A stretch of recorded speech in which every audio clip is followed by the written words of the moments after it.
ख़बर शामिल करें था। टंडो मोहम्मद खान का सिंध असेंबली में अपोजिशन जमात जे GDA MPA डॉक्टर मोहम्मद रफ़ीक बाबड़ चयो आहे त सिंध में बदअमनी करप्शन जी ज़िम्मेवार आहे।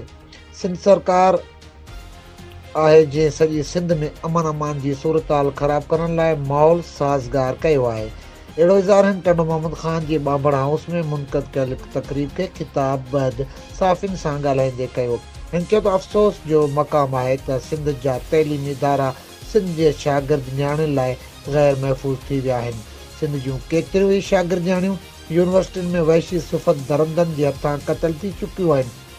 तइलीमी इदारनि में शागिर्द न्याणियुनि खे हरासान कयो वञे थो, जंहिंजो सिंध जो वॾो वज़ीर अमली तौरु को बि नोटिस वठी न सघियो आहे।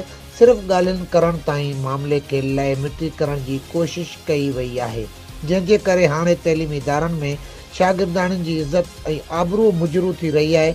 GDA अहिड़े अमल खे कंहिं बि सूरत में बर्दाश्त न कंदी। सिंध जे नवाब वली मोहम्मद में थींदड़ 6 इंसानी हयातियुनि जी बेदर्दी सां क़तल में हुकुमरान धुर पाण ज़िम्मेवार बणियल आहे, जंहिंजे करे वॾे वज़ीरुनि जो बि नोटिस अमली तौरु न वरितो आहे। क़तल थी वियल शहीदनि जा लाश रोडनि ते रखी वारस एहतजाज करे रहिया आहिनि, पर खेनि को बि इंसाफ़ न मिली रहियो आहे। उन जी असां मज़मत करियूं था। उन मौक़े ते बांबड़ बिरादरी अहम शख़्सियत काज़ी मोहम्मद सिद्दीक़ बांबड़, सीनियर साफ़ी Qazi Shams Bambhro, Ghulam Murtaza Bambhro, retired deputy director agriculture Abdul Latif Bambhro, doctor इम्तियाज़